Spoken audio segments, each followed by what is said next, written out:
ओम श्री राम जय राम जय जय राम। ओम श्री राम जय राम जय जय राम। ओम श्री राम जय राम जय जय राम। ओम श्री राम जय राम जय जय राम।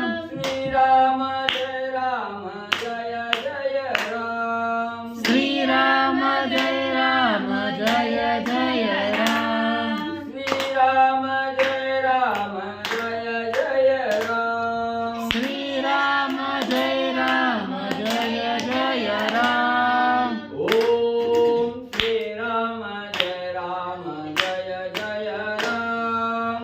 ओम श्री राम जय राम जय जय राम। ओम श्री राम जय राम जय जय राम। ओम श्री राम जय राम जय जय राम। श्री राम जय राम जय जय राम। श्री राम जय राम जय जय राम। श्री राम जय राम जय जय राम। श्री राम जय राम जय जय राम। ओम श्री राम जय राम जय जय राम। ओम श्री राम जय राम जय जय राम। ओम श्री राम जय राम जय जय राम। ओम श्री राम जय राम जय जय राम। श्री राम जय राम जय जय राम। श्री राम जय राम जय जय राम। श्री राम जय राम जय जय राम। श्री राम जय राम जय जय राम। ओम श्री राम जय राम जय जय राम। ओम श्री राम जय राम जय जय राम। ओम श्री राम जय राम जय जय राम। श्री राम जय राम जय जय राम। श्री राम जय राम जय जय राम। श्री राम जय राम जय जय राम। श्री राम जय राम जय जय राम। श्री राम जय राम जय जय राम। पुंडलीकवरदेव विठ्ठल श्री ज्ञानदेव तुकाराम पंढरीनाथ भगवान की जय। राजाधिराज प्रभु रामचंद्र भगवान की जय। पवन सुत हनुमान की जय। श्री गुरुदेव दत्त वासुदेव हरी। श्री गणेशाय नमः। श्री सरस्वते नमः। श्री गुरुभ्यो नमः। जय जय जयाजी रघुराया नमन माझे तुमच्या पाया। करुणा करावी सकया करा छाया कृपेची। श्री गणेशाला वंदन करून प्रभू रामचंद्राचं स्मरण आणि सद्गुरूशी शरण जाऊन कथेचं अनुसंधान आहे. ग्रंथकर्ते या ठिकाणी असणाऱ्या प्रभू रामचंद्राला नमस्कार त्या ठिकाणी करत आहे आणि प्रभू रामचंद्राला बोलू लागलेले आहेत. असणाऱ्या प्रभू रामचंद्र रामा, माझ्यावर असणारी करुणा त्या ठिकाणी करा, दया त्या ठिकाणी करा. कशाची दया करा त्या ठिकाणी? हा जो असणारा ग्रंथ सिद्धीला नेत आहे, हा सिद्धी पाहो याच्यासाठी असणारं कृपादान मला त्या ठिकाणी द्या. आशीर्वाद रूपी दान त्या ठिकाणी द्या आणि या ग्रंथ सिद्धीला त्या ठिकाणी न्या. अशा प्रकारची विनंती वजा नमस्कार आणि ग्रंथकर्ते रामाला करू लागले. तुमचे कटाक्षे करुणा निरसो माझे भवज्ञान. स्वरूपी लागो अनुसंधान हेची कृपादान मज द्यावे. कुठला आशीर्वाद द्या, कुठल्या कृपेचं दान त्या ठिकाणी द्या. माझं जे असणारी दृष्टी आहे त्या ठिकाणी, ही दृष्टी तुमचं स्वस्वरूप पाहण्यामध्ये लीन त्या ठिकाणी व्हावी. आणि ही असणारी जी कथा आहे या ठिकाणी, ही कथा पूर्णत्वेला जाण्यासाठी माझ्यावर कृपारूपी छाया त्या ठिकाणी तुम्ही धरा.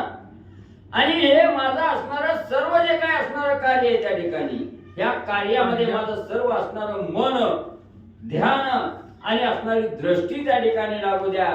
अशा प्रकारची कृपा दृष्टी माझ्यावर तुम्ही त्या ठिकाणी करा.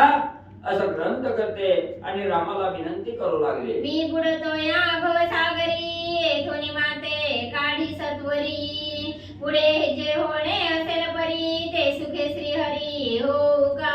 मग एवढंच नाही, प्रत्येक साधक या असणाऱ्या भवरूपी सागरातून संसार आहे, भव म्हणजे असणारा संसार रूपी सागरातून तारून जात असताना अनेक अडथळे आहेत, अनेक हाल अपेष्टा त्या ठिकाणी सहन करावे लागतात. त्या हाल अपेष्टा त्या ठिकाणी चुकवाव्या किंवा या भवरूपी सागर तरून जात असताना अडथळे निर्माण होत आहेत, या अडथळ्यातून सहज गतीने मला पुढचा मार्ग त्या ठिकाणी दाखवा. मग तुम्ही असणारी कृपादृष्टी माझ्यावर केली की या असणाऱ्या भवरूपी संसारातून तरुण जाण्यासाठी काहीही अवघड त्या ठिकाणी होणार नाही. आणि तुमची कृपादृष्टी झाली की मी तरुण त्या ठिकाणी जाईन आणि पुढे मला कुठला मार्ग मिळायचा तो मिळू द्या, मी त्याचा स्वीकार त्या ठिकाणी करेन, पण तुमची असणारी कृपादृष्टी माझ्यावर त्या ठिकाणी ठेवा. असं ग्रंथ करते प्रभू रामचंद्राला विनंती माझा नमस्कार करू लागले. तरुण पाया ते साधना मी तव नेने अनेक जाणा परी तव चरणी ठेवून मना रंभिले हे काळक्रमणा. मग या असणाऱ्या संसार रूपी भवसागरातून तारून जात असताना याच्यावर जो तरुणोपाय आहे हा मला काही माहित नाही त्या ठिकाणी. हा एवढा भला मोठा अवाढव्य असणारा हा संसार रूपी सागर आहे आणि हा सागर तरुण जात असताना मी अज्ञान आहे, मला काही ज्ञान त्या ठिकाणी नाही. मग याच्यातून तरुण जाण्याचा जो मार्ग आहे हा मार्ग तुम्हीच त्या ठिकाणी दाखवा आणि तुम्ही दाखवल्याशिवाय हा भवसागर मी पार करू शकणार नाही. म्हणून तुमची असणारी अखंड कृपादृष्टी माझ्यावर आणि त्या ठिकाणी मध्ये राहू द्या. श्रोती होणे सादर श्रवण कीजे कथा प्रसर नूतन कथा म्हणून अभेरण कीजे स्वामिया. पुन्हा असणारे ग्रंथ करते श्रोते मंडळीला त्या ठिकाणी सांगू लागले, बाबांना ही असणारी सुंदर कथा आहे पण तुमच्या दृष्टीने ही असणारी नवीन त्या ठिकाणी वाटल. ही कथा कुठनं आणली, कशासाठी आणली, काय असणारी कथा आहे, हा जो मनामध्ये आलेला संशय आहे हा संशय बाजूला करा आणि जी पुढे असणारी कथा आहे त्या कथेचा आनंद असणारा स्वीकार त्या ठिकाणी करा. ग्रंथ करते विनंती करून श्रोते मंडळीला बोलू लागले. नूतन हे पदरचना कथा भाग पूर्वीला जाणा संमत घेतले पद्मपुराणा श्लोक जाणा तेथीचे.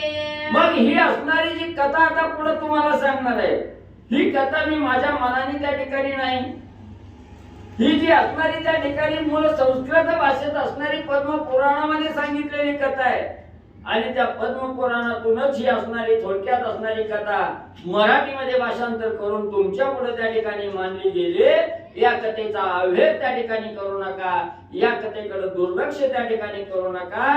सावध रीतीनं कथा आणि म्हणजे ऐका. ऐक लक्ष्मी सावधान मागे निरोपिले गोदान परिते पाहिजे सुलक्षण अलक्षण नसावे. मग त्या ठिकाणी कथेला प्रारंभ केला. विष्णू भगवंत असणाऱ्या लक्ष्मी मातेला सांगू लागले, लक्ष्मी कालच्या मागच्या अध्यायामध्ये असणारी जी कथा सांगितली असणाऱ्या अधिक महिन्यामध्ये गोदानाचं महत्व त्या ठिकाणी सांगितलं. जी गोदान असणाऱ्या ब्राह्मणाला दान त्या ठिकाणी द्यायची ही गाय कशी असावी, तिचं लक्षण कसं त्या ठिकाणी असावं, गाय सुलक्षणी त्या ठिकाणी असावी, अलक्षणी गाय त्या ठिकाणी दान देऊ नये. जी गाय योग्य आहे ती कशी योग्य त्या ठिकाणी ओळखायची याचंही वर्णन सांगतो. सावध रीतीने ऐका. असावी सुंदर पौष्टिक आणि वरी संवत्सक दुग्धी जेवी बलाग वर्षतोय पार. मग असणाऱ्या भगवंत लक्ष्मीच्या रूपाने आपल्याला सांगू लागले, जर अधिक महिन्यामध्ये गायीला दान देण्याची इच्छा जर साधकाच्या मनामध्ये त्या ठिकाणी असेल तर गाय कसलीही आणायची नाही. दिसायला अतिशय टवटवीत त्या ठिकाणी असावी, दिसायला सुंदर गाय त्या ठिकाणी असावी, सुदृढ असावी, कुठलाही रोग त्या गायीला त्या ठिकाणी नसावा. आणि एवढंच नाही, गायीला असणारा वासरू त्या ठिकाणी असावं, वासरू देणारी गाय त्या ठिकाणी असावी. एवढंच नाही, दूधही अमाप दूध देणारी गाय आणि त्या ठिकाणी दान देण्यासाठी योग्य आहे असं विष्णू भगवंत त्या ठिकाणी सांगू लागले. रोड अथवा रोगिष्ट मृतवत्स नसावे स्पष्ट किंवा मंद्या सोनी वरिष्ठ कामनये दानते. मग पुन्हा असणारा त्या ठिकाणी ती गाय कशी असावी असणारी रोगी नसावी त्या ठिकाणी, हडकुळी त्या ठिकाणी नसावी, मरणप्राय यातना भोगणारी त्या ठिकाणी नसावी, सुदृढ दुष्ट पुष्ट त्या ठिकाणी गाय असावी. एवढंच नाही, ती गाय असणारी वांज नसावी, ज्या गायीला वासरं होत नाहीत अशी गाय त्या ठिकाणी दान देऊ नये. एवढंच नाही, असणारी गाय त्या ठिकाणी रोगिष्ट नसावी, दूध न देणारी त्या ठिकाणी नसावी, अशी गाय दान देणं योग्य त्या ठिकाणी नाही असणारे भगवंत सांगू लागले. अथवा रोगी व्याप्त शरीरा दुग्ध न देती तीळ भरी, ऐसी धेनो दान ते निर्धारी, योग्य सुंदरी नसे पै. मग एवढंच नाही, जी गाय असणाऱ्या रोगाला बळी पडते, दुष्टपुष्ट त्या ठिकाणी नाही, गब्बर सुद्धा दूध त्या ठिकाणी देत नाही, वासराला जन्म त्या ठिकाणी घालत नाही, अशी गाय दान देणं योग्य त्या ठिकाणी नाही, चांगलं त्या ठिकाणी नाही असं असणारे ग्रंथ करते. तसंच असणारे विष्णू भगवंत लक्ष्मीच्या रूपानं सांगू लागले. लातरी खैरिडीवरी एक शृंगी नसावी तरी, आपले पाया आपण प्राशन करी, पान्ना चोरी दोहिता. एवढंच नाही, असणारी लाथा मारणारी गाय त्या ठिकाणी नसावी, दूध काढायला गेलं तर पानात मारणारी गाय त्या ठिकाणी नसावी, किंवा एक शिंग वळलेला एक शिंग चांगला आहे, एक शिंगी गाय त्या ठिकाणी नसावी, अशी असणारी रोगिष्ट वजा गाय आणि त्या ठिकाणी ब्राह्मणाला दान म्हणजे त्या ठिकाणी देऊ नये.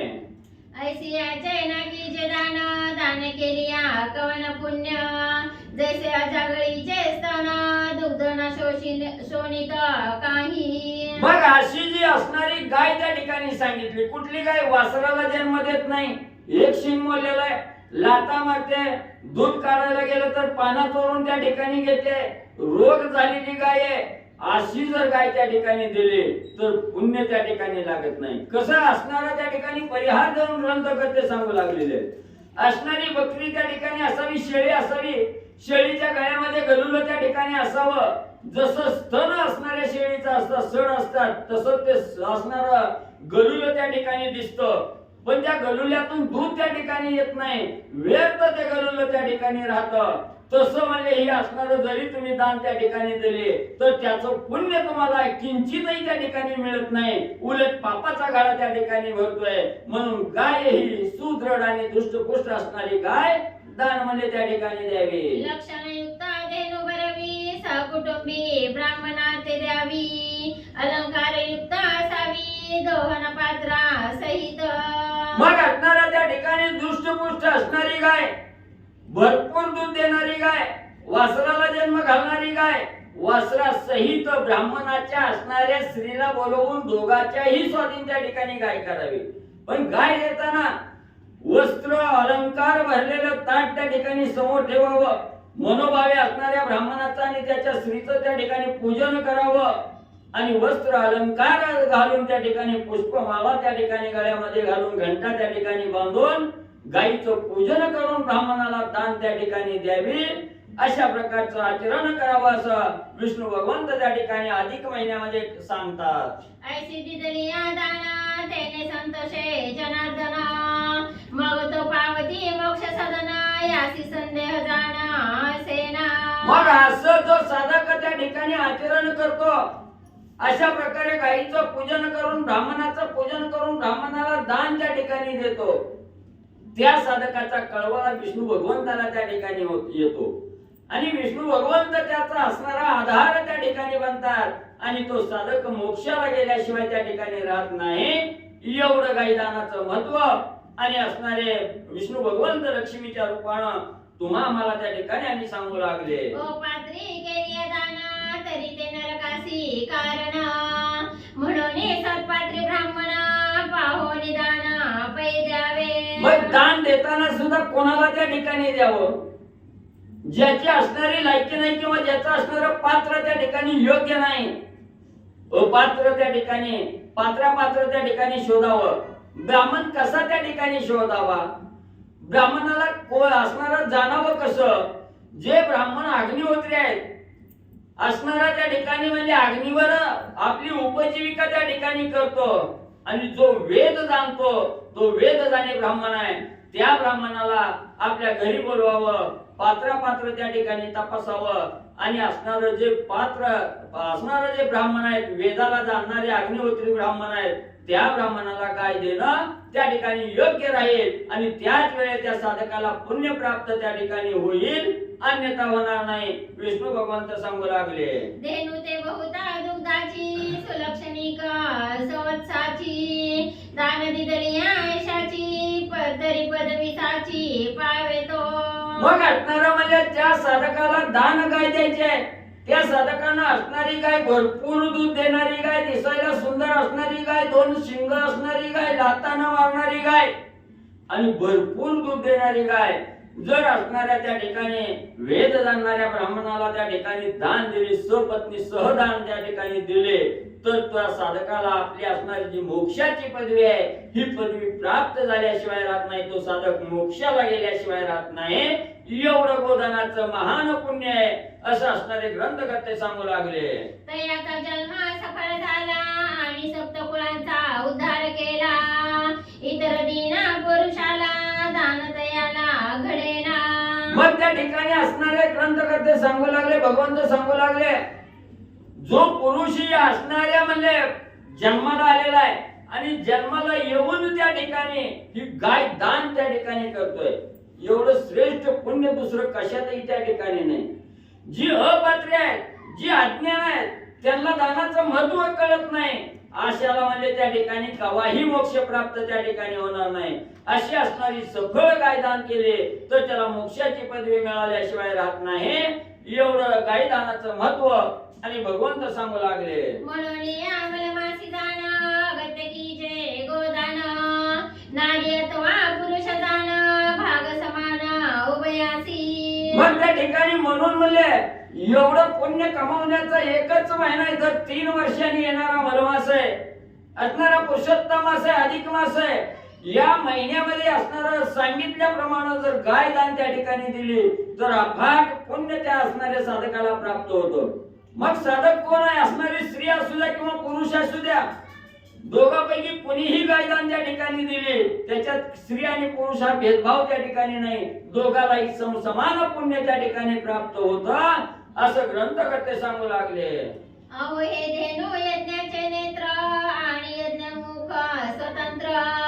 वरुषामृत अक्षर मात्र जे दुर्लभ सुराते.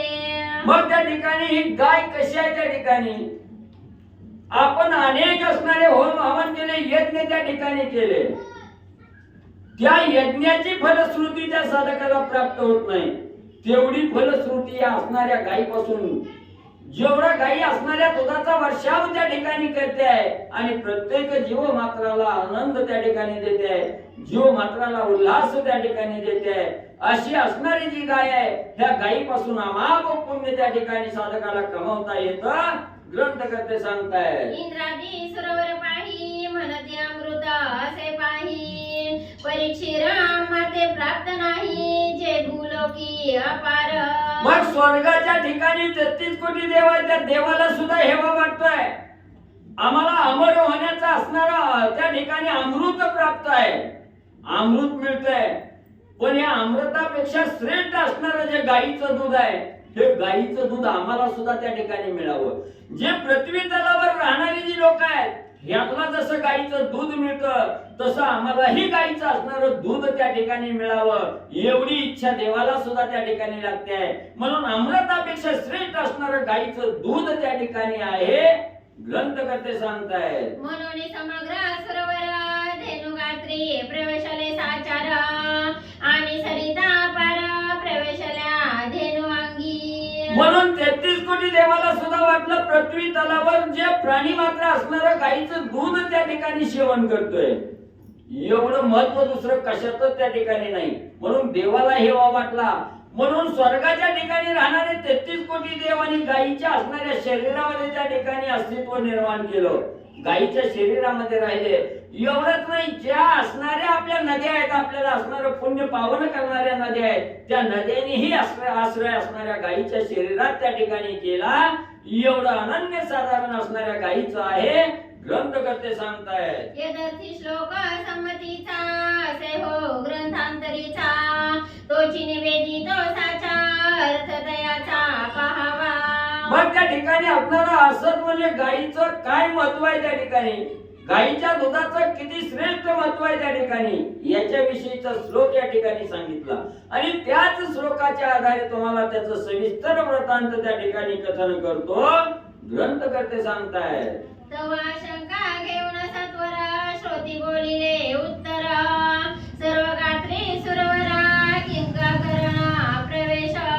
मग त्या ठिकाणी असणाऱ्या श्रोते मंडळीला वाटलं असेल की काय म्हणून असणाऱ्या गायीच्या शरीरात, मग दूध प्यायचं गायीचं, मग शरीरात प्रवेश का केला त्या ठिकाणी, देवाला का वाटलं आपण गायीच्या शरीरातच आपलं अस्तित्व निर्माण त्या ठिकाणी करावं, याच्याविषयीचा जो असणारा त्या ठिकाणी कथानक आहे, सारांश आहे, ह्याचंही वर्णन तुम्हाला त्या ठिकाणी करून सांगतो ग्रंथकर्ते सांगू लागले. वेदर्थी इतिहास बलवा श्रोती एक चित्ते परिसावा, जो ऐकता सर्व जीवा संशय फिटे अनायासे. मग ही जी असणाऱ्या 33 कोटी देवानी गायीच्या शरीरात प्रवेश करण्याचं काय त्या ठिकाणी कारण आहे, अशी तुमच्या मनामध्ये शंका आली असेल तर त्या शंकेचंही निरसन त्या ठिकाणी मी करतो. पण मनामध्ये शंका त्या ठिकाणी धरू नका, शंका ठेवू नका. मी जे असणारा कथानक सारांश त्या ठिकाणी सांगणार आहे, हा सावध रीतीनं एकाग्र चित्तानं त्या ठिकाणी श्रवण करा. ग्रंथकर्ते सांगतायत.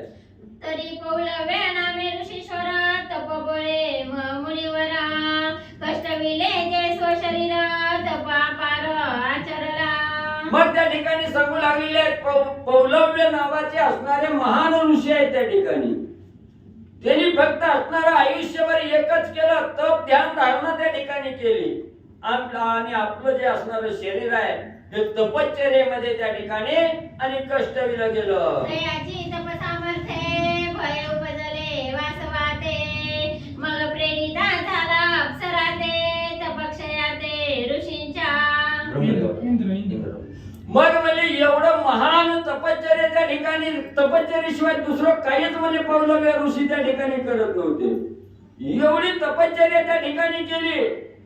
आता असणाऱ्या इंद्रदेवाला त्या ठिकाणी भीती वाटू लागली. इंद्रदेवाला वाटलं आता ही आपली खुर्ची आणल्याशिवाय राहत नाही त्या ठिकाणी. आपल्या तप सामर्थ्याच्या जोरावर आपल्या खुर्चीला धक्का लागण्याची अवस्था आहे. म्हणून लगेच इंद्रदेवाने विचार केला, आता काहीतरी याचं असणारं तप मुडीत त्या ठिकाणी काढावं असा विचार केला. आणि आपल्या असणाऱ्या राज दरबारामध्ये जे असणारे अप्सरा आहेत त्या 4-5 अप्सरा आपल्या जवळ त्या ठिकाणी बोलावून घेऊन इंद्रदेव काय त्यांना सांगू लागले. अप्सरा म्हणती अमरेशा तपाते क्षया की जे कैसा, परम कोपिष्ट ऋषी राजसा देखता मा शापिल. मग असणाऱ्या अप्सराला त्या ठिकाणी बोलवलं.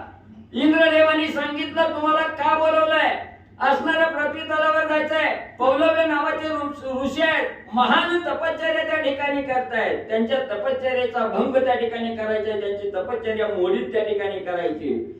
असा प्रश्न इंद्रदेवाने अप्सराला त्या ठिकाणी केला. अप्सराने बोलायला सुरुवात केली, देवादी देवा तुम्ही म्हणता आम्हाला जावा त्या पौलव्य ऋषीच्या तपश्चर्याचा भंग त्या ठिकाणी करा. अतिशय रागिष्ट असणारे ऋषी आहेत त्या ठिकाणी, कोपिष्ट ऋषी आहेत त्या ठिकाणी. आणि त्यांचा जर असणारा राग आमच्यावर अनावर त्या ठिकाणी झाला, क्रोध जर झाला तर आम्हाला त्या ठिकाणी शाप देतील. आमचंच काय दडबल झाल्याशिवाय राहणार नाही. म्हणून आम्ही तिथं जाऊन कसं त्यांच्या तपश्चर्याचा भंग करावा तुम्हीच आम्हाला त्या ठिकाणी सांगा, असा अप्सराने प्रतिसवाल इंद्रदेवाला त्या ठिकाणी आणि केला. आज्ञा देत सेंद्र आता तुम्ही जावे सत्वर, पुढे असेल जे होणार ते सुखे होऊ का. इंद्रदेवानं बोलायला सुरुवात केली. अप्सराने केलेल्या प्रश्नाला उत्तर देत असताना इंद्रदेव सांगितलं गेलं बायानो लय बोलू नका, म्हणजे मी सांगतोय तेवढं करा. पहिलं म्हणजे तुम्ही असणाऱ्या पृथ्वी तलावर जावा, त्या असणाऱ्या म्हणजे ऋषीचा पौलव्य ऋषीच्या तपश्चर्याचा भंग त्या ठिकाणी करायचा. पुढे जी काय व्हायचंय ती माझी मी म्हणजे बघून घेईन, ही तर म्हणजे उशीर करू नका. इंद्राचा हा स्वाभाविक गुण तपाते क्षय करावा जाण, हे पूर्वापार लक्षण वासवांगी असे पै. मग असणाऱ्या इंद्रदेवाचा पूर्वीपासून म्हणजे एकच होतं, ज्याचं पुण्य जास्त व्हायला लागलं की त्याला खाली खेचायचं, त्याला पुढे त्या ठिकाणी जाऊ द्यायचं नाही, त्याचा पुण्याचा संचय जास्त होऊ द्यायचा नाही. इंद्रदेवाला भीतीच होती, आपलं असणारा आसन त्या ठिकाणी डळमळीत होते जाते, म्हणून कुणाचंच पुण्य त्या ठिकाणी वाढू देत नव्हतं. हा असा असणारा इंद्रदेवाचा मूळ स्वभाव त्या ठिकाणी होता. त्या स्वभावाप्रमाणे अप्सरेला बोलवलं, पौलव्य ऋषीच्या तपश्चर्येचा भंग करण्यासाठी असणाऱ्या अप्सरांना पाठवू लागला. असो आज्ञा घेऊन अप्सरा येत्या झाल्या त्या अवसरा, निवास जेथे ऋषीवरा महाराजा पौलव्याचे. लगेच राजा बोलेंद झाले. असणाऱ्या इंद्रदेवानी दर्दावून त्या ठिकाणी सांगितलं की अप्सरांनी नमस्कार केला आणि जी महाराज म्हणले जातो म्हणले आम्ही. असणारी आज्ञा ब्रह्म असणाऱ्या इंद्रदेवाची त्या ठिकाणी घेतली.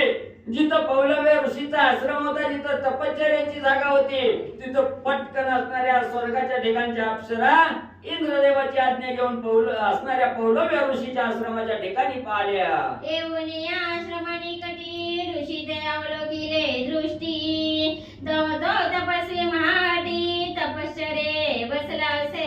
मग लगेच पौलव्य ऋषीच्या आश्रमासमोर असणाऱ्या अप्सरा त्यांनी आश्रमामध्ये बघितलं गेलं.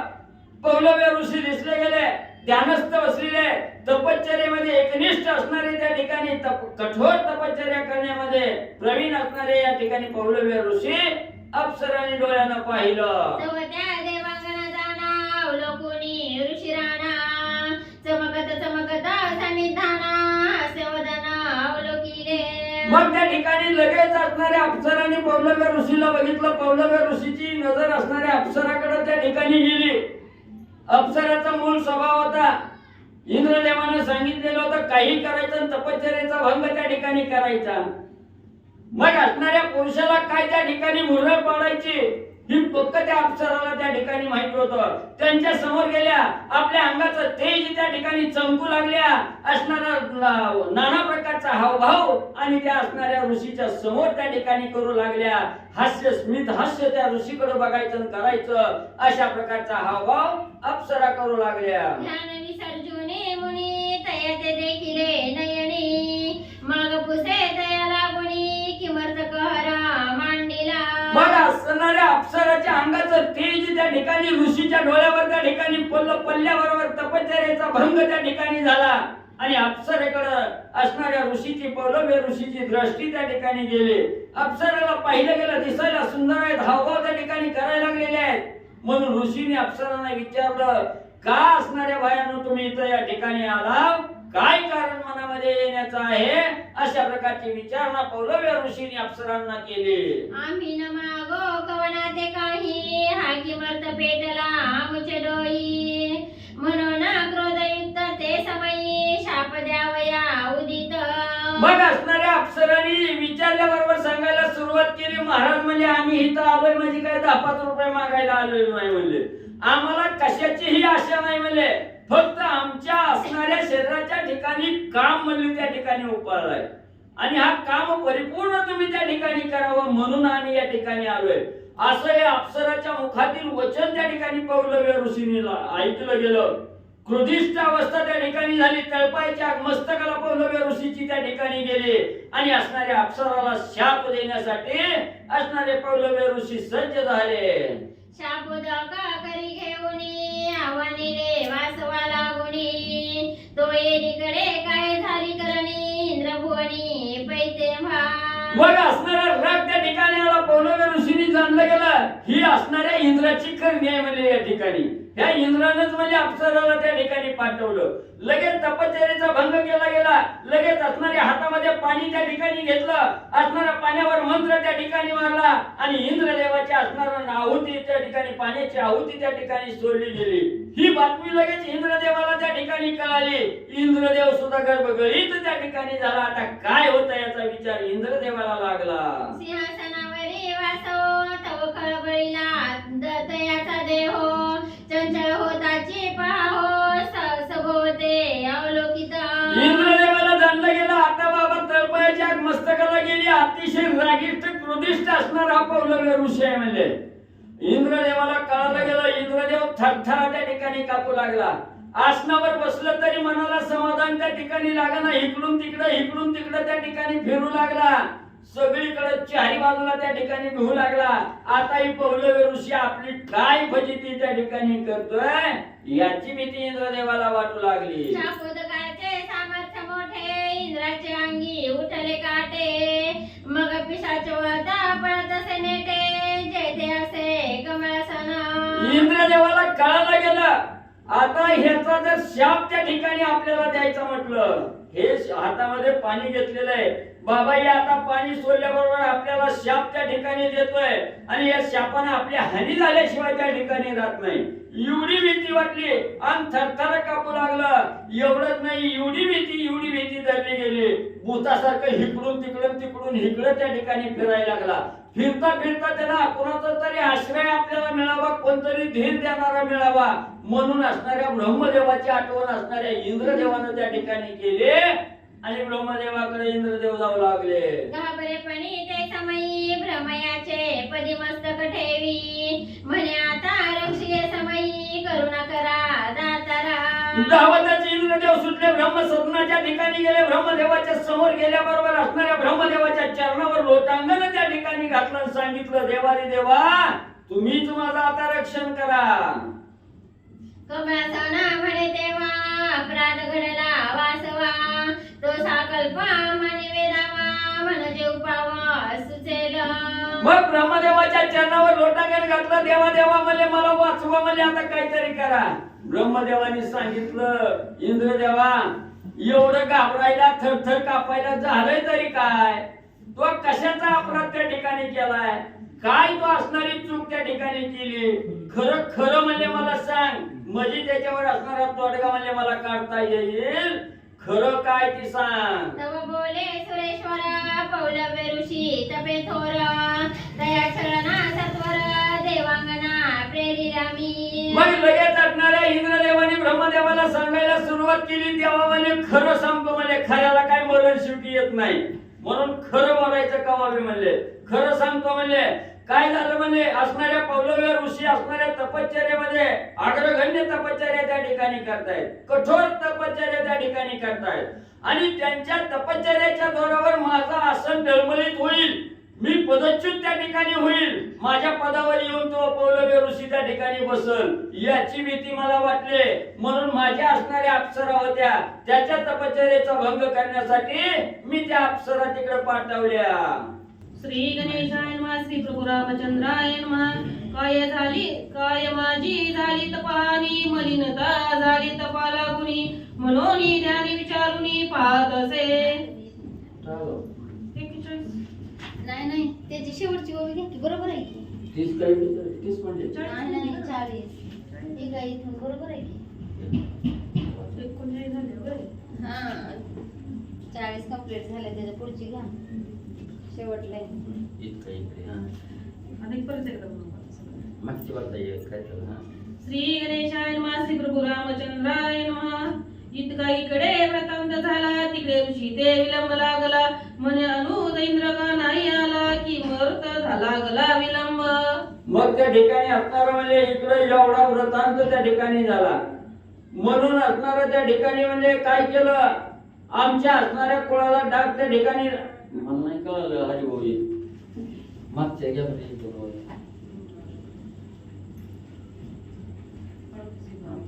कमळासन म्हणे तेव्हा अपराध घडला वासवा तो संकल्प मानवे दिला म्हणजे उपाय सुचेल.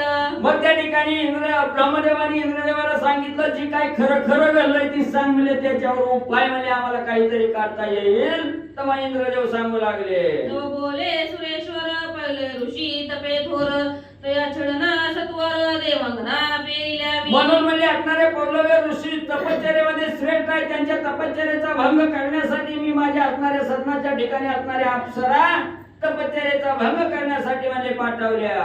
इतका इकडे वृत्तांत झाला तिकडे ऋषी ते विलंब लागला म्हणे अनुज इंद्र का नाही आला की भरत लागला विलंब.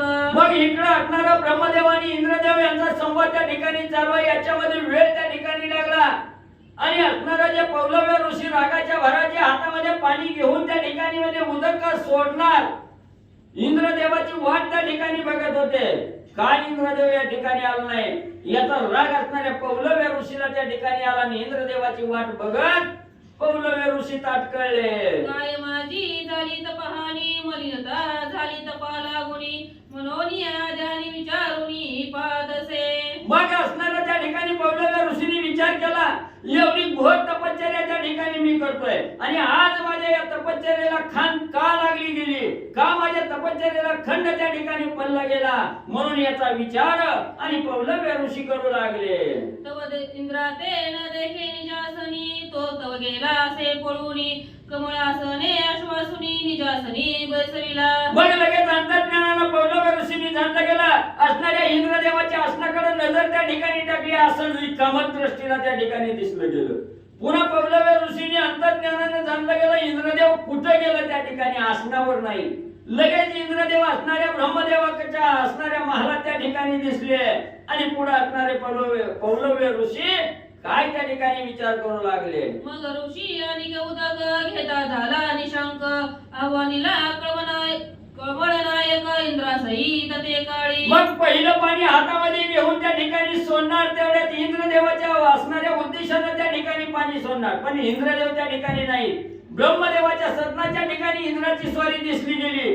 लगेच दुसरं पाणी हातामध्ये घेतलं, खाली जमिनीवर मंत्र मारून त्या ठिकाणी सोडणार आणि असणाऱ्या ब्रह्मदेवाला पाचारण त्या ठिकाणी करणार, या उद्देशाने हातामध्ये पाणी आणि पौलव्य ऋषीने घेतलं. तव आसनी चंचल ब्रह्मदेव मने फळला तुमचा प्रादुर्भाव आम्हा सहित ऋषीराव आव्हानिता झाला शापाते.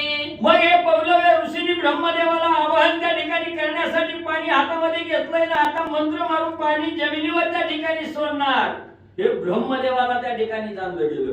ब्रह्मदेव सुद्धा डळमळीत त्या ठिकाणी झाले. ब्रह्मदेव इंद्राला म्हणून संकट आलं म्हणले, तुझी सुद्धा संकट आलं, माझी सुद्धा रागाला म्हणे पौलव्य ऋषी गेला. आता उपाय झाले लगवे. मग इंद्र असणाऱ्या ब्रह्मदेवानी सांगितलं गेलं, आता काय म्हणजे माझ्या सुद्धा हातात रागाला गेला, शाप जरी एकदा म्हणजे त्याचा बाजला गेला तर आपलं सगळं अस्तित्व त्या ठिकाणी संपल्याशिवाय राहणार नाही. ब्रह्मदेवाने इंद्रदेवाला सांगितलं, आता म्हणले दुसरा तिसरा काय पर्याय नाही म्हणले, आता आपण हिथून उठावं विष्णू भगवंताकडे म्हणले त्या ठिकाणी जावं, भगवंताला आपलं घरानं त्या ठिकाणी सांगावं. म्हणून इंद्रदेव ब्रह्मदेव त्या ठिकाणी उठले, विष्णू भगवंताकडे त्या ठिकाणी जाण्यासाठी सज्ज झाले. घाबरेपणी उनी जाण नमिली झाले जनार्दन मग मनती तया लागून रक्षी भयापासूनी महाराजा. दोघांनी उठली धावत पडत असणाऱ्या म्हणजे विष्णू भगवंताच्या सदनाकडे त्या ठिकाणी गेली. गेल्याबरोबर विष्णू भगवंताच्या चरणावर साष्टांग लोटांगण गरबाला लोटांगण त्या ठिकाणी घातलं, सांगितलं देवादी देवा काय विकारानं आमचं रक्षण म्हणजे त्या ठिकाणी अगोदर करा. जय जयाजी जनार्दना जगपाळका विश्वरक्षणा हे दया नीती करुणा घना शरणांगता वज्र पंजरो. लगेच विष्णू भगवंताच्या चरणावर लोटांगण घातलं, नसणाऱ्या भगवंताची आराधना त्या ठिकाणी करू लागले. विश्वाचं पालन करणाऱ्या, जगाचं जीवन असणाऱ्या, जगाला आधार त्या ठिकाणी देणाऱ्या आणि सर्व जगाला सुखरूप ठेवणाऱ्या विष्णू भगवंता. पतित पावना हे वृद्धवळी ती सत्य खरी जे काळी आम्ही अपराधी कृपा बळी अमरक्षी दातारा. पतिताला पावन करणाऱ्या, दिनाचा उद्धार त्या ठिकाणी करणाऱ्या अशा असणाऱ्या भगवंता तुमचं प्रीत आहे त्या ठिकाणी. आणि आम्ही आज पतित त्या ठिकाणी झालेलो आहोत, दीन त्या ठिकाणी झालेलो आहोत आणि या दिनाचा उद्धार त्या ठिकाणी तुम्ही करा. कृपा दृष्टी आमच्यावर त्या ठिकाणी करा, आलेल्या संकटातून आम्हाला बाहेर त्या ठिकाणी घाला.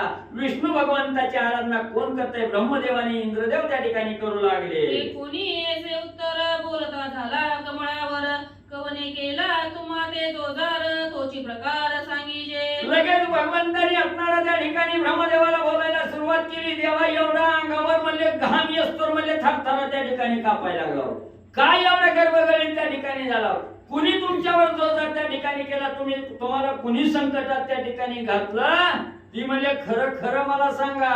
तो बोले कमळासन पौले ऋषी तो पोधन तया छळावया लागुने अप्सर वासवे पाठविल्या. मग लगेच असणाऱ्या ब्रह्मदेवानी सांगायला सुरुवात केली, भगवंता ऐका म्हणजे असणारा म्हणजे त्या ठिकाणी एक महान तपश्चर्यामध्ये असणारा पौलव्य नावाचे ऋषी आहेत म्हणले आणि ती पौलव्य ऋषी आपली पुढची गेली म्हणून वाटली इंद्रदेवाने आपल्या असणाऱ्या महालातील म्हणजे अप्सरा म्हणजे त्याच्या तपश्चर्याचा भंग करण्यासाठी आणि म्हणजे पाठवल्या. परम क्रोधी ऋषीच्या सज्जन शापोदके वासवाते परागुण तेने तो भयभीत होऊन जाण मज जवळी पातला. मग म्हणजे असणाऱ्या अप्सरा पाठवल्या बरोबर असणारी त्याची जाण म्हणजे पौलव्य ऋषीला त्या ठिकाणी झाली. पौलव्य ऋषीची तळपायाची आग मस्तकाला त्या ठिकाणी घेतली आणि हातामध्ये पाणी घेऊन मंत्र टाकून म्हणजे असणाऱ्या त्या ठिकाणी म्हणजे इंद्रदेवाला शापित त्या ठिकाणी करणार. हे इंद्रदेवाला कळालं. इंद्रदेवाला असणारी भीती त्या ठिकाणी वाटली. त्याचं घरानं घेऊन इंद्रदेव माझ्याकडे म्हणजे त्या ठिकाणी आले. ब्रह्मदेव विष्णू भगवंताला सांगू लागले, आम्ही आश्वासिले तत्वता तो शाप आला मजबोवता म्हणून उभयांता येते झालो तव दर्शना. मग म्हणजे आपल्या दारात म्हणजे याचना करणारा आल्याबरोबर त्याला आधार देणं हे माझं आद्य कर्तव्य आहे. म्हणून म्हणजे इंद्रदेवाला मी आश्रय दिला आणि इंद्रदेवाला म्हणजे आश्रय देण्यासाठी म्हणजे त्या ठिकाणी विचार करू लागलो. त्या पौलव्य ऋषीला कळलं. पुन्हा हातात म्हणजे असणारं पाणी घेतलं. शापित मंत्र त्या ठिकाणी मारणार आणि मला शाप त्या ठिकाणी देणार. म्हणून याची भीती मला बी त्या ठिकाणी वाटली. म्हणून माझ्याकडनं बी त्याचा असणारा प्रश्न त्या ठिकाणी सुटला नाही. म्हणून देवा विष्णू भगवंता तुमच्याकडे त्या ठिकाणी मागायला आलो. असणारे ब्रह्मदेव बोलू लागले, आता कळेल तैसे पायी अमरक्षी नाना उपायी मग बोलता झाला शेषशाही ते समयी सुरेशा ते. मग असणाऱ्या ब्रह्मदेव त्या ठिकाणी बोलू लागले, देवा विष्णू भगवंता आता काय बी करा, बोलण्यात वेळ घालवू नका, नाहीतर बाबाचा शाप जर आम्हाला त्या ठिकाणी बसला तर आमचं काय खरं राहणार नाही त्या ठिकाणी. म्हणून म्हणजे लवकर काहीतरी तोडगा काढा, आमचं असणारं रक्षण त्या ठिकाणी करा, अशी कळकळीची विनंती ब्रह्मदेवाने ज्या वेळेस विष्णू भगवंताला केली. कळवळा आला. विष्णू भगवंत पुढे काय त्या ठिकाणी करू लागले. याचे विषयी प्रथम शिकवण पुत्रमाते निवेदिले से जाण जेन छळावे ब्राह्मणाला गुण सहसा जाण सुरेशा. मग ही या ठिकाणी का सांगितलं गेलं तर हे असणारं सांगण्याचं मुख्य कारण म्हणजे असणारं म्हणजे त्या ठिकाणी ही पौलव्य ऋषी कोण आहेत, ब्राह्मण आहेत. म्हणून ब्राह्मणाचं छळ त्या ठिकाणी कदापि करू नये. जर ब्राह्मणाला त्या ठिकाणी छळलं तर पदरी असणारं पाप त्या ठिकाणी लागल्याशिवाय राहत नाही आणि पाप लागलं की आपल्या असणारी हानी झाल्याशिवाय त्या ठिकाणी राहत नाही. म्हणून असणारे विष्णू भगवंत या ठिकाणी त्या असणाऱ्या ब्रह्मदेवाच्या आणि इंद्रदेवाच्या रूपानं तुम्हा मला त्या ठिकाणी सांगू लागले की कदापि ब्रह्मदेवाचा असणाऱ्या ब्राह्मणाचं त्या ठिकाणी छळण करू नका. छळण केलं की आपल्यावर घोर अनिष्ट त्या ठिकाणी आल्याशिवाय आणि म्हणजे राहत नाही. ब्रह्मशापे करोनिया तव संपत्ती गेली विलया मग ते सागरी काढावया परम कष्ट मज झाले. मग त्या ठिकाणी असणारे म्हणजे विष्णू भगवंत सांगू लागले ब्राह्मणाला असणारं छळलं गेलं आणि ब्राह्मणानं जर शाप त्या ठिकाणी दिला तर काय होतं याची प्रचिती म्हणजे मला त्या ठिकाणी माहिती आहे. म्हणजे ब्राह्मणाला शाप दिल्यामुळे सगळी संपत्ती असणाऱ्या समुद्रात म्हणजे त्या ठिकाणी सागरात म्हणजे मिसळली गेली आणि त्या सागरात मिसळलेली संपत्ती काढण्यासाठी किती कष्ट म्हणजे मला त्या ठिकाणी घ्यावं लागलं. एवढं कष्ट सोसण्याचं कारण मुख्य ब्राह्मणाला असणारा त्रास म्हणजे त्या ठिकाणी दिला होता. म्हणून मला एवढं कष्ट भोगावं लागलं. चला हरी भाऊ याची विषयी प्रथम शिकवण तुम्हाला निवेदिले से जाण जेन छळावे ब्राह्मणाला गुण सहसा जाण सुरेशा. कथेचं अनुसंधान भगवान श्री विष्णू इंद्राला सांगतायत, शिकवतायत ब्राह्मणाचं छळण कधी करायचं नाही. अरे ब्राह्मणाच्या शब्दाचं उल्लंघन मी करत नाही. तू त्या ब्राह्मणाला विनाकारण छळण्यासाठी अप्सरा पाठवल्या. अरे ब्राह्मण म्हणजे त्रिकाल ज्ञानी आहे. भूत भविष्य वर्तमानाचं ज्ञान ब्राह्मणाला असतं म्हणून त्यांच्यापाशी सामर्थ्य आहे. आणि ते असणाऱ्या ब्राह्मणाला छळत जाऊ नको, त्यांना त्रास देत जाऊ नको, त्यांच्या आज्ञेचं उल्लंघन मी करत नाही अशा प्रकारे भगवंत इंद्राला सांगतात. ब्रह्मशापे करोनिया तव संपत्ती गेली विलया मग ते सागरी काढावया परम कष्ट मज झाले. अरे इंद्रा पाठीमागच तुला माहिती आहे दुर्वास ऋषी तुझ्या असणाऱ्या इंद्रसभेमध्ये आले होते आणि तू त्या दुर्वास ऋषीला मान दिला नाही. दुर्वासाला राग आला, दुर्वासानं शाप दिला, सगळी संपत्ती निश्चित पाण्यात पडल आणि तुझी सगळी संपत्ती पाण्यात बुडाली. त्यावेळेस समुद्र मंथन आम्ही करवलं आणि ते समुद्र मंथन करत असताना किती कष्ट झाले, किती त्रास झाला तुला काय माहिती. ब्रह्मशाप इंद्रासी झाला, रत्न समूहाचा घरी पडला, समुद्र मंथन आरंभ केला, देवी दैत्य मेळा मिळवणिया. आम्ही सगळ्यांनी समुद्र मंथन केलं आणि तुझी पडलेली इष्टिट बाहेर काढली.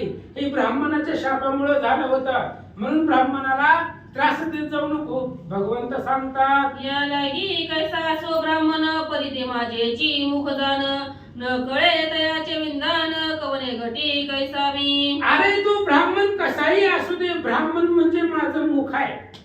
ब्राह्मणाच्या मुखामध्ये वेद त्यांचे पाठ असतात आणि वेदाची निर्मिती भगवंताच्या मुखातून झालेली आहे.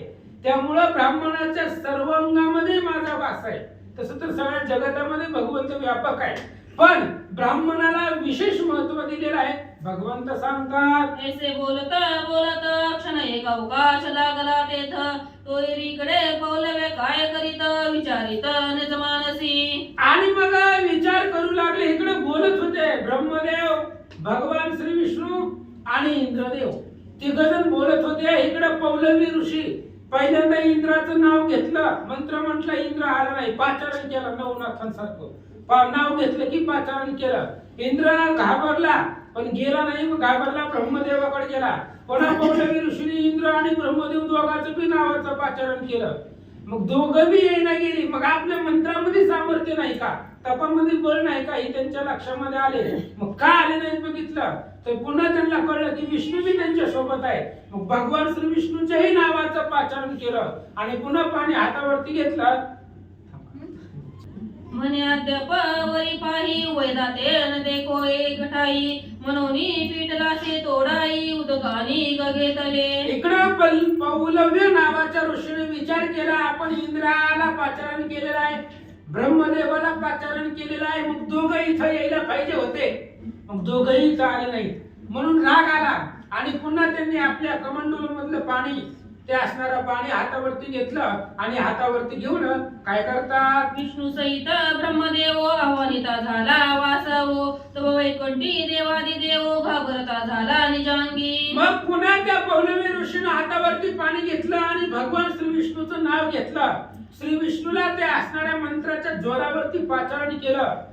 पहिल्यांदा इंद्र, ब्रह्मदेव आणि भगवान श्री विष्णू, ज्यावेळेस श्री विष्णूच्या नावाचा मंत्र म्हटला गेला, त्यांना पाचारण केलं, त्यावेळेस भगवान श्री विष्णू सुद्धा घाबरले. म्हणतात, म्हणे ऋषीची या भया आल्या तर तुम्ही लपावया, परिसंग दोष पाहिया आम्हा बोला तत्काळ. आणि भगवान श्री विष्णू त्यांना म्हणू लागले, हे बघा त्या दोघांना, तुम्ही ऋषीच्या भीतीनं माझ्यापाशी लपायला आले, पण आता तुमच्यामुळे मलाही त्या ऋषीनं पाचारण केलेलं आहे. तुम्हाला शाप दिला तर तुमच्यामुळे मला बी शाप बसल, कारण ऋषी ही तप सामर्थ्य बलवान असतात, त्यामुळे तुमच्यामुळे माझ्यावरही संकट आलं. भगवंत बोलतात, मज सहित तुम्ही दोघे ऋषीने उदक घेतले रागे, म्हणून उठला लगवगे कैलास मार्गे पळाला. आणि भगवान श्री विष्णूने सांगितलं, तुमच्या दोघांच्या संरक्षणासाठी तुम्ही इथं आलेत. आता त्या ऋषीला माझा बी राग आलेला आहे आणि त्या पौलवी ऋषीनं मलाही पाचारण केलेलं आहे, शाप देण्यासाठी तिथं बोलवलंय. म्हणून तिघही घाबरले आणि भगवान श्री विष्णूने विचार केला, आता चला शिव भोळा चक्रवर्ती, त्याचे पाय माझे चित्ते, आता चला म्हणले कैलासाला, महादेवापाशी जाऊ, महादेव काहीतरी मार्ग काढील, वाचविल. म्हणून ब्रह्मदेव, इंद्रदेव आणि भगवान श्री विष्णू तिघही कैलासाला निघाले. पुढे पळत असे जनार्दन, मागे दापे दाटके दोघे जण, बाप शापाचे भय दारुण वाहे भगवान स्वांगे. भगवान श्री विष्णू सगळ्याच्या पुढे पळत होते, त्यांच्या पाठीमागे ब्रह्मदेव आणि इंद्रदेव दोघ जण होते. भगवान श्री विष्णूचंही चरित्र आहे, ब्राह्मणाला मान द्यायचा आहे, म्हणून ब्राह्मणाच्या शापासाठी भगवंत घाबरले आणि भगवान परमात्मा पुढे पळू लागले, कैलासाला निघाले.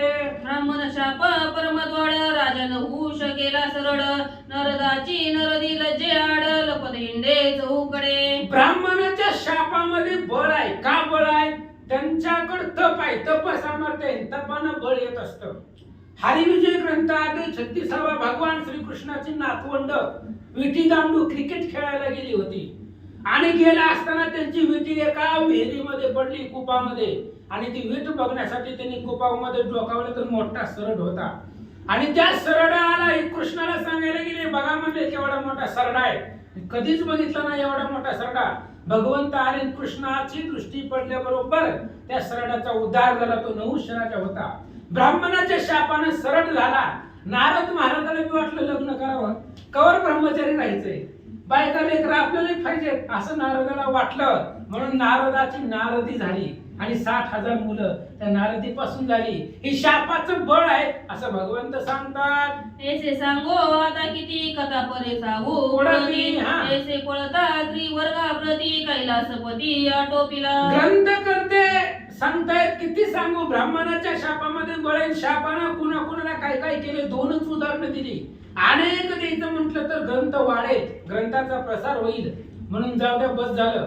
इकडं भगवान श्री विष्णू, ब्रह्मदेव आणि इंद्रदेव तिघजण पळत पळत कैलास पर्वताकड महादेवापाशी आले. जोडोनिया करपुटी नमिते झाले दुर्जटी वाचा झाली से ही पुटी बोलता ओठी शब्द नाही. आणि मग महादेवाच्या पुढे गेले. तिघांनी हात जोडले, महादेवाला नमस्कार केला आणि महादेवाच्या पुढे जाऊन तिघही घाबरलेली आहेत. बोलता येत नाही, मुखामधून शब्द बाहेर फुटत नाही. तिघांचंही अंतःकरण घाबरलेले. भीतीदायक असणारा त्यांचा चेहरा भगवान महादेवानं पाहिला. तो बोले शूळपाणी की मर्तागमन ये स्थानी आकर्णुनी शिवानी हसून बोले माधव. महादेवाने विचारलं, आज स्त्रीवर्ग इकडे कस काय आले? म्हणले तिघे जण धापा टाकत आलेच पळत पळत. तुमच्या तिघावरती काय संकट आलं? तिघजण इकडे कैलासाकडे कसं काय आले? त्यावेळेस असं विचारल्यानंतर ना भगवान श्री विष्णू हसून महादेवाला काय सांगतात? मग अद्यंत वर्तमान नविता झाला जनार्दन वासवे केले विघ्न दारुण आलो जाऊन या ठाई. आणि मग अत्यंत वर्तमान आतापर्यंत घडलेली सगळी कथा भगवान श्री विष्णू महादेवाला सांगू लागले. महादेवजी, ही इंद्र तिकडं पौलवी ऋषी तप करत बसले होते. मग सांगितलं मूळ स्वभाव आहे इंद्राचा. कोणी बी तप करायला लागली की ती तपाचा भंग करण्याचा त्याचा पहिलं कर्तव्य आहे. आणि म्हणून त्या इंद्रानं अप्सरा पाठवल्या. त्या ऋषीचा तपभंग केला. ऋषीला राग आला. ब्रह्मदेवाकडे आला इंद्र आणि ब्रह्मदेव इंद्र दोघं बी माझ्याकडे आले आणि त्या ऋषीला आमच्या तिघाचा बी राग आहे. म्हणजे ह्यांना पाठीशी जो जो घालील त्याच्यावरती ऋषी राग धरते असं भगवंत सांगतात. ऐसे लागवी याचे शब्द ऐकून हासे वृषभध्वज वयंताचे अंतर सहज एक मनोनी. भगवान श्री विष्णूचे लाघवी शब्द महादेवानं ऐकलं. कारण महादेवाचं आणि भगवान श्री विष्णूचं हृदय एकच आहे. दोघांच्या मनामध्ये एकच खून गुण असते. भगवान श्री विष्णूने सांगितलं. महादेवाला हसू आलं. महादेवजी काय म्हणतात? आसने देऊनी तिघांची बैसविले आपणापाशी तो येरीकडे काय करी तपोराशी पवलवे तो ऋषी राणा. ब्रह्मा महादेवानं भगवान श्री शंकरानं तिघांना आपल्या जवळ बसवलं. तिघांना तीन आसनं बसण्यासाठी टाकली. तिघही आपल्या जवळ बसवली. इकडं पौलवी ऋषीनं भगवान श्री विष्णूचा मंत्र म्हटला होता, त्यांना पाचारण केलं होतं. ती बी आले नाहीत. म्हटल्यावर त्यांना अधिक राग आला, आवेश आला आणि काय करू लागले? ध्यानी विचारी जो मुनी तव दिगेन दिसती स्वस्थानी शाप भये गेले पळूनी लपाले लपणी कैलासी. लगेच पौलवी ऋषीने 2 मिनिटं डोळे झाकले, ध्यानस्थ झाले आणि अंतःकरणामध्ये पाहिली ती गजन गेली कुठं. तिघांना आपण बोलवलं म्हणून पाहिलं. तिघही जागेवरती नाहीत, आपापल्या ठिकाणावरती नाहीत. शापातला घाबरले. तिघांनी आपापलं स्थान सोडलेलं आहे. इंद्र वैकुंठच्या असणाऱ्या अमरावतीमध्ये नाही, अमरपुरीला नाही, ब्रह्मदेव सत्यलोकाला नाहीये, भगवान श्री विष्णू वैकुंठावरती नाही. मग कुठे गेले? तर महादेवापाशी शापाच्या भीतीने तिघबी लपलेत असं ऋषीच्या ध्यानात आलं. मग शिवासहित ऋषेश्वरी आणि कुदक घेतले करी आव्हानिता त्रिपुरारी गेला चांचरी निजसनी. निज आसनी स्वतःच्या आसनावरती कैलास पर्वतावरती महादेव बसले होते. इकडं पौलवी ऋषीनं पुन्हा असणाऱ्या कमंडलूतलं पाणी हातावर घेतलं आणि महादेवाचं नाव घेतलं आणि महादेवालाही पाचारण केलं. मग त्यावेळेस बसलेल्या जागेवरती महादेवजी कापू लागले. आसन त्यांचं डळमळू लागलं. तर असणाऱ्या बसलेल्या ठिकाणी अंगावरती काटा उभा राहिला महादेवाच्या. अशी अवस्था भगवंताची झाली. चंचल देखुनी सदाशिव गुंडाळीला भस्म बटवा हे देखुनी रमाधवा हास्य देवदा नाटोपे. ज्यावेळेस महादेवाची अवस्था चंचल झाली, त्यांचंही आसन हालू लागलं. त्यांनाही ऋषीनं पाचारण केलं. त्यावेळेस भगवान श्री विष्णूला हसू आलं. श्री विष्णूने सांगितलं, काय सांगितलं? मग म्हणून खटावंग पाणी हे काय आरंभिले करणी घराने सांगावया या स्थानी आलो धावनी महाराजा. आणि महादेवांचा अशा प्रकारचा अवस्था पाहिली. भगवान श्री विष्णू बोलू लागले, भगवंता तुमच्या जीवावरती आम्ही इथं आलो. चला, महादेव जे आहेत काही टेन्शन नाही आपल्याला, महादेव आपली पाठ राखतील, मदत करतील, या आशेने तुमच्या जवळ आलो. आणि तुम्ही जाता बसलेल्या ठिकाणी थरथर कापायला हवं. मग आता आम्ही कुणाच्या आश्रयाला जावं, कोण आम्हाला मदत करील असं बोलू लागले. तुमची तो दिसेसी गती आता जावे कवना प्रती कवने निवारील यता याती म्हणून चित्ती संदेह. आणि मग लगेच त्यांनी सांगितलं भगवान श्री विष्णूने, तुमचीच अशी गत दिसायला लागले, तुम्हीच बसलेल्या जागाने थरथर कापायला लागला, आसन तुमचं त्या ठिकाणी थरथर कापायला लागलंय. मग अशी अवस्था तुमची झाली, मग आम्ही ठिकाणी कुणाकडे जावं? देवोमुखी देव महादेव तुम्हाला म्हणतात. सगळ्या सृष्टीवरती संकट आलं तरी तुम्ही संरक्षण करताय. मग आता तुम्ही जर तुमची जर अवस्था अशी झाली, तुम्हीही घाबरला, मग आम्ही कुणाकडे जावं सांगा? श्री गणेशाय नमः, श्री पांडुरंगाय नमः, श्री प्रभू रामचंद्राय नमः. तुमची तो दिसे ऐशी गती आता जावे कवना प्रती कवन निवारिल याता येती म्हणून चित्ती संदेह. भगवान श्री विष्णू महादेवाला बोलतायत, महादेवजी आम्ही तुमच्या आश्रयाला आलो, तुमच्या मदती तुम्ही आमची मदत करताल असं आम्हाला वाटलं. या भरोशावरती या दोघांना घेऊन मी तुमच्यापाशी आलो. आता तुम्ही त्या ऋषीला घाबरायला लागले, मग आता आम्ही कुणाकडे जावं, कुणाला शरण जावं, कोण आमचं रक्षण करील? भगवान श्री विष्णू महादेवाला बोलतात, गाव बोले सदा शिव तुमचा कळला हा भाव टाकून जावे हा ठाव ऐसे वाटते मज लागी. महादेवाने सांगितलं, भगवंता तुम्हालाही माहिती आहे ब्राह्मणाच्या शापापुढे कुणाचं काही चालत नाही. कितीतरी मोठा असला तरी ब्राह्मणाच्या शापापुढे त्यांचं काही चालत नाही. त्यांच्या वाचेमध्ये सत्यता आहे, जे बोलत ते खरं होतं. त्याच्यामुळे आता इथं लपण्यामध्ये उपयोग नाही. त्या ऋषीला कळलं आपण चौघजण इथं आहेत म्हणून आपण जरी नाही गेलो तर ती इथं येतील, त्यांना यायला लय अवघड आहे का? म्हणून आता इथून चला कुठंतरी लांब पळून जाऊ असं महादेवजी बोलतात. मग सकेद होऊन अंतरी बोलता झाला मुरारी पुढे कैसी जे परी ते अंतरी विचारावे. आणि मग भगवान श्री विष्णूने बोलायला सुरुवात केली. आता पुढे काय करायचं महादेवजी? ऋषीनं आपल्याला पाचारण केलेलं आहे, आपल्याला त्या ऋषीच्या पुढे जावं लागेल. आपण नाही गेलो तर ऋषी आपल्यापाशी येणार आहे आणि आपल्याला शाप देणार आहे. मग ऋषीच्या शापापासून वाचण्यासाठी काय करावं? काहीतरी उपाय करायला पाहिजे. आपल्यापैकी 4-5 जणांपैकी कोणालाच ऋषीचा शाप बसला नाही पाहिजे, असं काहीतरी पर्याय तुम्ही काढावा असं भगवंत महादेवाला बोलतात. शिव म्हणे माधवासी विचार न सुचे मानसी काकी ते दोघे एकमेकाशी अंतर साक्षी म्हणून.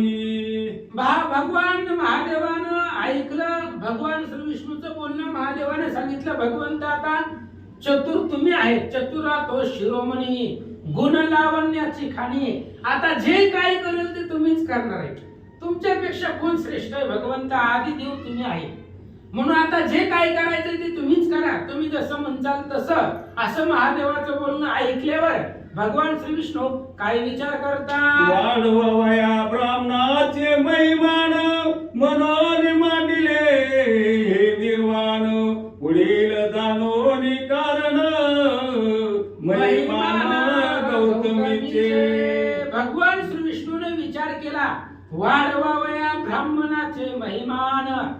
ब्राह्मणाचंही महिमान वाढवायचंय आणि गायचंही महिमान वाढवायचंय. हे शाप आपल्यापैकी कोणालाच बसू द्यायचं नाही आणि दोघांचंही महिमान वाढवायचंय. गौतमी श्रेष्ठ आहे, गायी जगतामध्ये श्रेष्ठ आहे, हे जगाला दाखवून द्यायचंय. गायीच्या पोटामध्ये 33 कोटी देव का, असा प्रश्न लक्ष्मीने विचारलाय भगवंताला. गायीच्या पोटामध्ये 33 कोटी देव राहण्याचं काय कारण आहे, तिच्याच पोटामध्ये का राहिले, ही कथा सांगायला सुरुवात केली भगवान श्री विष्णूनं.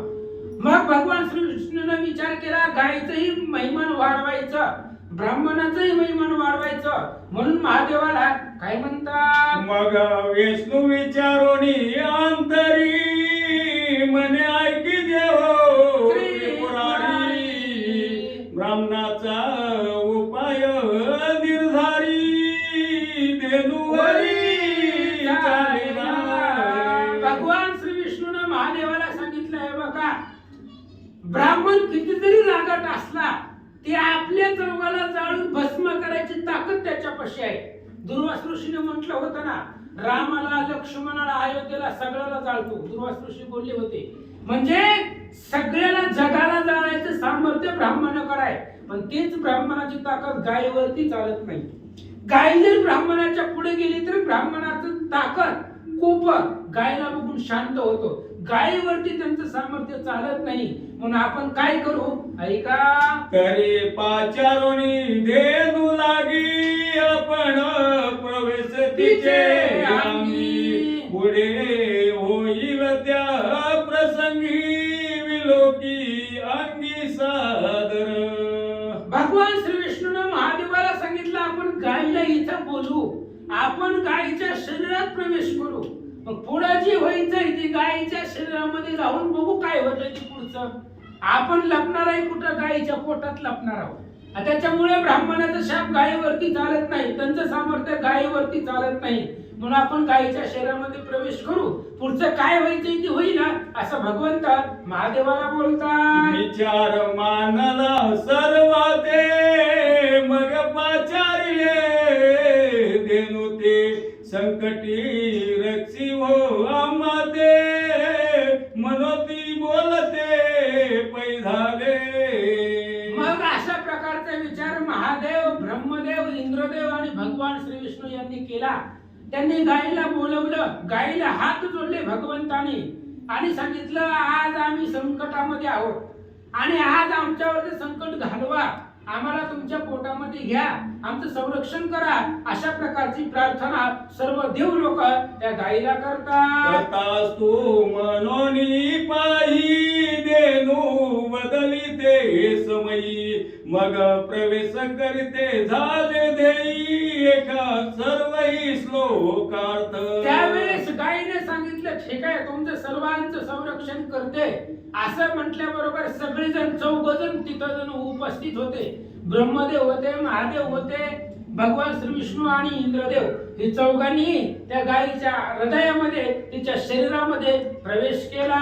ऐशिया परी सर्व देव 33 कोटी सहित वासव, गंगा यमुनादी सर्व वास सर्व करीते झाले.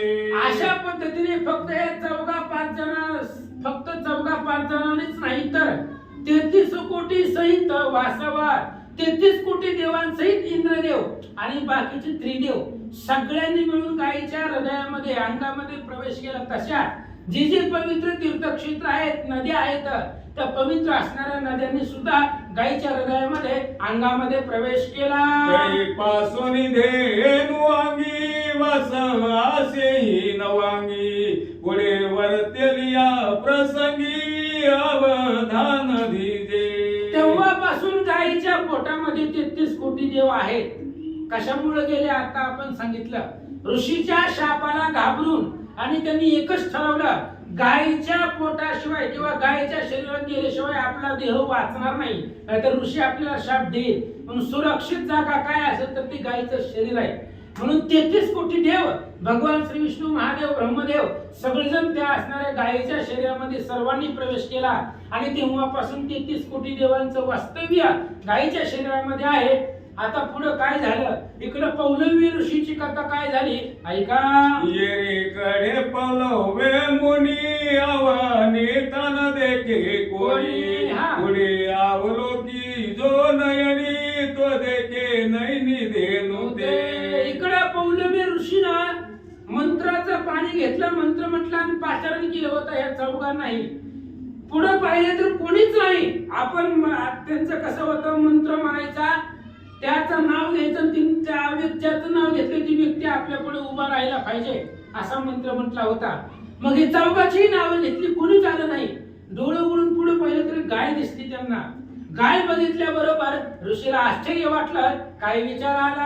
आवगे निर्कोनिया देनु ते तव देनु आणि सर्व दैवते अवलोकिता पावला विस्मयाते मने आता केवते करावे. आणि ऋषीनं डोळे उघडल्याबरोबर पुढे पाहिले तर फक्त एक गाय उभी आहे.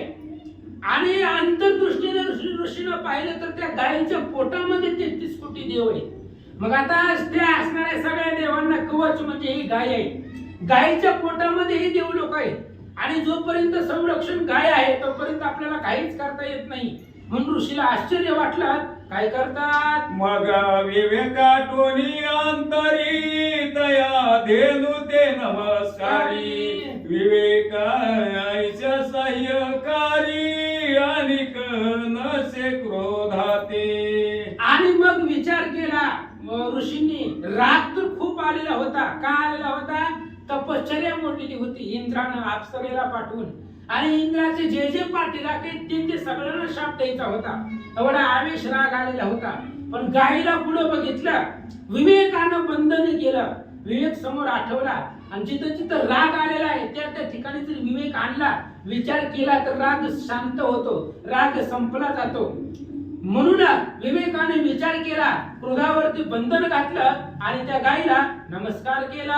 क्रोध आलिया शरीरी अनर्था ते उभा करी ते विवेक आवरी निवारी जो अनर्था ते.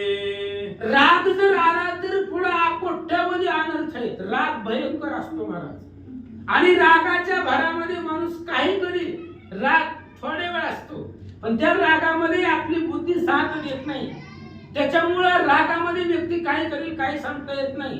म्हणून त्या रागावरती नियंत्रण ठेवायचं असेल तर विवेकाला पुढे उभा करावा लागतं. म्हणजेच विवेकाने विचार करायचं आणि विवेक आठवला की राग शांत होतो. तसंच ऋषींचं झालं. विवेक करोनी पाहू क्रोध शांत केला देव. मग तया प्रसन्न महादेव सर्व देवा सहित पै. मग विवेकाने विचार केल्याबरोबर लगेच त्यावेळी त्यांचा असणारा राग जो होता सगळ्या शरीरामध्ये आलेला राग, तो राग शांत झाला. सुलोचनीची मैत्रीण शांतिमती तिची मैत्रीण होती आणि विवेक तिचा सखा होता. म्हणून विवेक सखा असावा माणसाचा. सारासार विचार करा उठा उठी ही सारासार विचार म्हणजेच विवेक. आणि विवेकानं राग सगळा घालवला. महादेव प्रसन्न झाले. काय म्हणतात? पूर्वनी ऋषीची मना कामना वाहुनी नेला वैकुंठ भुवना. ऐशी कथा श्रोते जना परिसविली जाना शास्त्र आधारे. शास्त्राच्या आधाराने सांगितलेली कथा आहे. 18 पुराणामधील पद्म पुराणामधली ही कथा घेतलेली आहे. त्या ऋषीची जी काही इच्छा आहे ती इच्छा महादेवानं भगवंतानं जाणून घेतली आणि त्यांना वैकुंठाला पाठवले गेलं. इथपर्यंतची कथा आजपर्यंत तुम्हाला सांगितली गेली. ही काय मी माझ्या मनानं सांगत नाहीये. वधवणारा वधून घेणारा तो भगवान परमात्मा आहे. आणि शास्त्राच्या आधारानं पुराणाच्या आधारानं तुम्हाला कथा सांगितली असं ग्रंथकर्ते सांगू लागले. मनोनियमला मासी दान द्यावे धेनुसी स्त्री अथवा पुरुषासी लाभ उभयासी समान. म्हणून या असणाऱ्या पुरुषोत्तम मासामध्ये अधिक महिन्यामध्ये तो याला धोंड्याचा महिना पण म्हणतात, मलमासही म्हणतात. आणि ही महिना स्वतः पुरुषोत्तम ही भगवंताचंच नाव आहे. त्याच्यामुळे ही महिना सगळ्यामध्ये श्रेष्ठ म्हटला जातो. आणि या महिन्यामध्ये गायी दान केल्याबरोबर स्त्री असो अथवा पुरुष असो दोघांनाही पुण्य समान भेटतं असं सांगू लागले. ब्राह्मण क्षत्रिय वैश्य शूद्र येई दान करावे पवित्र पाहुणी ब्राह्मण सत्पात्र येता योगदान कीजे. सत्पात्र शब्द मी आतापर्यंत अनेक वेळा ऐकला आणि याच नाही प्रत्येक ग्रंथामध्ये आहे. कारण कसं असतंय, आपण देतो महाराज, कोणाला काहीही देतो, एखाद्याला पैसेही देतो, पण आपण दिलेल्या पैशाचा वापर पुढचा व्यक्ती कशासाठी करतो त्याच्यावर अवलंबून असतो. आपण जर एखाद्याला पैसे दिले, काही दिले, त्याला जर त्याचा वाईट वापर केला तर ती पाप आपल्याला लागतंय. म्हणून सत्पात्र शब्द वापरलाय. दान कुणालाही द्यायचं नाही, त्या दानाच्या योग्यतेचा पात्रतेचा तो आहे का हे पाहायचं. बरं, आपण दिलेलं दान त्याचा वापर तो योग्य रीतीने करतोय का हे खात्री असल्यासच अशाच व्यक्तीला दान करावं. आपण केलेलं दान वाया जाऊ नये, किंवा आपण करायचा तो पुण्य, पण दान करून सुद्धा पाप लागतं. आपण केलेलं दान जर त्यानं वाम मार्गाला वापरलं तर ते पाप आपल्याला लागतं. मग सत्पात्र दान द्यावं. स्त्री पुरुषांना द्यावं सांगितलं, पण 4 वर्ण सांगितले. ब्राह्मण आहे, क्षत्रिय आहे, वैश्य आहे, शूद्र आहे, 4ही वर्णानं हे असणारे गोदान या महिन्यामध्ये करावं, त्यांना पुण्य मिळेल असं ग्रंथकर्ते सांगतात. तया योगे पुण्यवंत देह पापाचा तो होई क्षय. म्हणून सुलभ उपाय देणू सेवा निवेदिली. म्हणून त्याच्यासाठी जर त्यानं या महिन्यामध्ये गोदानाचं किंवा गायची सेवा जरी केली या महिन्यामध्ये तरी खूप महत्व आहे, पुण्य आहे. म्हणून आतापर्यंत 3 अध्याय झाले. पहिल्या अध्यायापासून ग्रंथकर्त्यांनी गायीचं महात्म्य सांगितलेलं आहे. आजच्या कथेमध्ये सांगितलं गायीच्या पोटामध्ये 33 कोटी देवांचा प्रवेश आहे. आपणही ऐकलं होतं, पण कसे गेले आज कळले मला. कधी आपण पाहिलंच नाही, वाचलंच नाही. त्याच्यामुळं सुंदर अशा प्रकारची कथा आज ग्रंथकर्ते मनोहर सूत यांनी सांगितली गेली. म्हणून उपाय आहे तरुण जाण्याचा, उद्धार करण्याचा, गायीची सेवा करा असं ग्रंथकर्ते सांगतात. ऐसिया परिश्रुती आते कथा निवेदिली संताते. न्यून पूर्ण जे देश माते कृपा वंते पैकी जे. ग्रंथकर्ते सांगतायत अशा प्रकारची कथा तुम्हाला सांगितली. तुम्ही सर्व संत आहात, श्रोते तुम्ही महिषाची या मूर्ती, तुम्ही ऐकणारे सगळे महादेवाच्या मूर्ती आहात. त्याच्यामुळं तुम्हाला नमस्कार आहे माझा. आणि कथा सांगत असताना जे जर तुम्हाला काही कमीपणा वाटला तर तुमच्या ज्ञानाची भर यामध्ये घाला आणि ते परिपूर्णता करा असं महाराज सांगतात. माझे सरते हे बोलणे जैसे खऱ्या माझी खोटे नाणे. वेळवेती देवी कुंजने तेवी बोलणे पै माझे. माझं बोलणं म्हणजे वेळी वाकुडे गायनं परी तुझाची मनवीन असं माझं बोलणं आहे. खऱ्या नाण्यामध्ये एखादं खोटं नाणं असावं तशा पद्धतीने माझं बोलणं आहे. जर त्याच्यामध्ये काही कमतरता वाटली गेली तर तुम्ही तर महेशाची मूर्ती आहात, तुमच्यापाशी अफाट ज्ञान आहे. श्रोतावर्ग अतिशय विचक्षण आहे महाराज. सांगणारा वाचणारा इकडे तिकडे जाऊ शकतो कथा सांगत असताना, वाचणाराही चुकू शकतो, पण ऐकणारा श्रोता खूप लक्षपूर्वक ऐकत असतो. त्यांच्या एकाग्र चित्तानं श्रवण भक्ती या नवविधा भक्तीमध्ये श्रेष्ठ सांगितली. म्हणून जर कमी मध्ये वाटलं, तुम्हाला कमीपणा वाटला तर याच्यामध्ये भर घाला. महाराज सांगतात व्यासोक्तो वाणी खरे नाणे त्वची श्लोकार्थ अनुभवावे. सरता केले प्राकृत जाण नवे बोलणे पदरीचे. ग्रंथकर्ते सांगतात व्यास उचिष्ट आहे. म्हणजे व्यास महाराजांनी सांगितलेले पुराणातल्या कथा मी माझ्या पदरचं, मनाचं, माझ्या बुद्धीचं काही घातलेलं नाहीये. तुम्हाला तर याच्यावरती काही शंका कुशंका असतील, संस्कृत कळत असेल तर पद्म पुराणामध्ये पहा, तेच कथा इथं सांगितली. महाराज सांगतात मी नवे कविता कुशळ नाही संस्कृत वाणी निर्मळ. सर्वापरी मी नामंगळ संती संभाळ पैकी जे. ग्रंथकर्ते सांगतायत मी काय खूप मोठा वक्ता नाही, अतिशय कुशल नाही, माझं बोलणंही गोड नाही, संस्कृत मला कळत नाही, पण तुम्ही सर्व ऐकणारे श्रोते आहेत, तुम्ही आम्हाला सांभाळून घ्या. महिनाभर काय बोलता बोलता चुकलं तर सांभाळून घेण्याचं काम तुमचं आहे.